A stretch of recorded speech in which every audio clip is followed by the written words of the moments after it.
NBC 15 News at 11 starts now.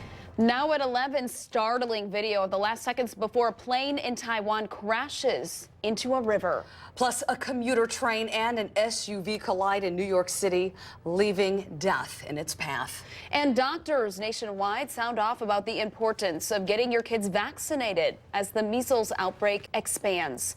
Good morning, everyone. I'm Ashley Matthews. My goodness, we have a lot to talk about. Yes. And I'm Christine Belport. A very cold start to our day, but expect a little bit of sunshine later in the afternoon. Here's a live look outside over the Capitol in downtown Madison. Boy, when you drive around, those roads are still slippery. They are. They look like they're cleared off right there, but there's a little bit of ice everywhere on those side streets. Got to be careful out there. To let us know what we can expect for the rest of our Wednesday, let's check in with meteorologist Brian Dukes. Hi, Brian. Hey guys, definitely a lot of snow over the last 5 to 10 days. Those piles getting rather large, but fortunately, today, no snow to talk about outside of a few flurries. The main area of snow will be well south of our area into central Illinois and Indiana. In fact, we're beginning to see the back edge of the cloud cover pushing down through central Wisconsin, and that should mean a little bit of sunshine as we wrap up today. Temperatures right now with cloudy skies, they are chilly. 16 degrees in Madison, 19 in both Monroe and Janesville, and 14 right now in Baraboo. As I mentioned, I think we will see some decreasing clouds as we work through the afternoon. Temperature is not going to climb a whole lot more, though, maybe another 2 or 3 degrees. That should put us around 18 or so. Back down to 12, though, by 6 o'clock, and tonight will be a rather chilly one back below zero. We'll talk about that and our next chance of snow for the weekend. That's in a few minutes. Guys? Brian, thank you. Now to our big story at 11. More than 24 people are dead after a Taiwanese Airways plane crashed into a river in Taipei shortly after takeoff. NBC's Ian Williams has more from Beijing. This dramatic dashcam video appears to show the last moments of the TransAsia flight. The aircraft clipping an elevated roadway before crashing in the shallow Keelung River below. Emergency rescue teams soon converged on the partially submerged fuselage, belly up in the water, 58 passengers and crew trapped below. Debris was scattered nearby. One of the first to be pulled from the crippled plane was a small child, one of 2 believed to be on board. The French-built ATR-72 turboprop was only 9 months old. 31 mainland Chinese were among the passengers. It had just taken off from the smaller of Taipei's 2 airports on a short domestic flight. The aircraft lost contact shortly before 11 in what had been a stormy morning. Though it had been relatively clear at the time of takeoff, local television showed the damage to the overpass. The aircraft appeared to just barely miss nearby apartment buildings, though it's not clear whether the pilot deliberately steered the stricken plane into the river in an attempt to avoid greater disaster. TransAsia is Taiwan's 3rd largest carrier, and this was its 2nd disaster in 6 months. Another ATR-72 crashed last July, killing 48 people. It's evening now in Taipei, and the search for survivors continues under floodlights. The river there is fairly shallow, so they have quickly found the black boxes, which should enable them to determine, again relatively quickly, precisely what did go wrong. Ian Williams, NBC News, Beijing. 6 people were killed after a New York commuter train hit an SUV just outside of New York City last night.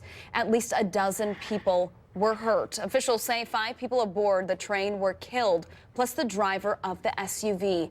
The car was believed to be struck on the tracks, but authorities are still investigating why and how that happened. A fire started immediately after the crash, and the automobile was pushed 10 train car lengths down the track. About 400 other people escaped. New at 11, an Oregon police officer will be off the job for a while after he was injured on duty. The officer was responding to a report of a suicidal woman at a home on Walnut Street last night. He was cut while trying to detain the woman.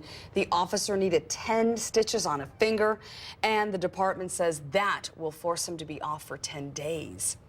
Smokey the Bear's gone missing. Say it isn't so. This reflective 6-foot-tall aluminum bear was stolen from the town of Vernon Fire Station Sunday morning.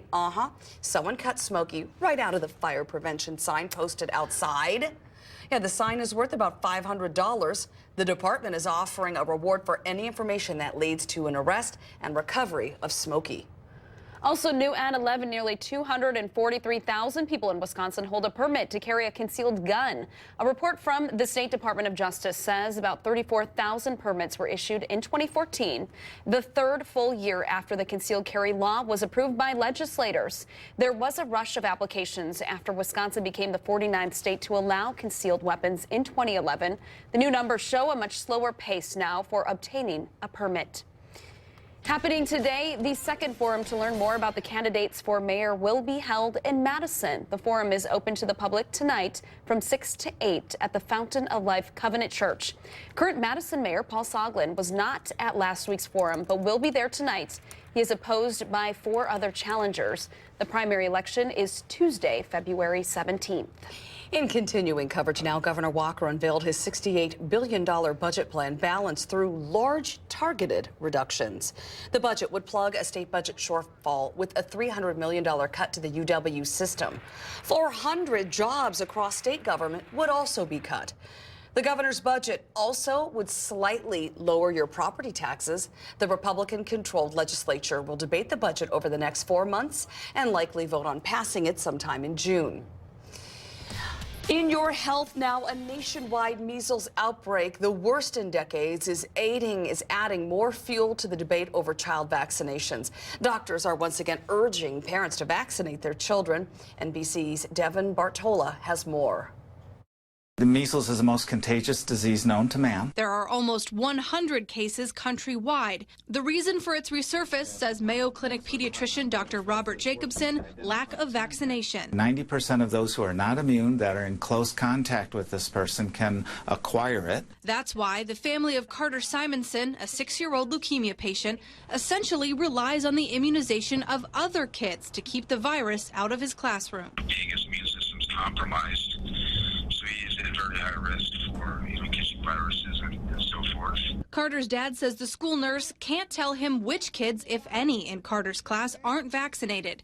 A big concern for a little boy who could be hospitalized with even a low-grade fever. Even though they do have an emergency medical plan for Carter, and they would let us know if there was a specific illness within the school that would put him at risk. But some parents choose not to vaccinate for reasons Dr. Jacobson says are based on false claims. Parents to this day are following this fabricated tale and are making decisions based on something that really never had a scientific basis and has been turned over repeatedly by studies done around the world by all sorts of individuals and organizations. Meaning what's inside this vial could stop an outbreak. What do you say to parents of young kids who don't want to get that vaccine?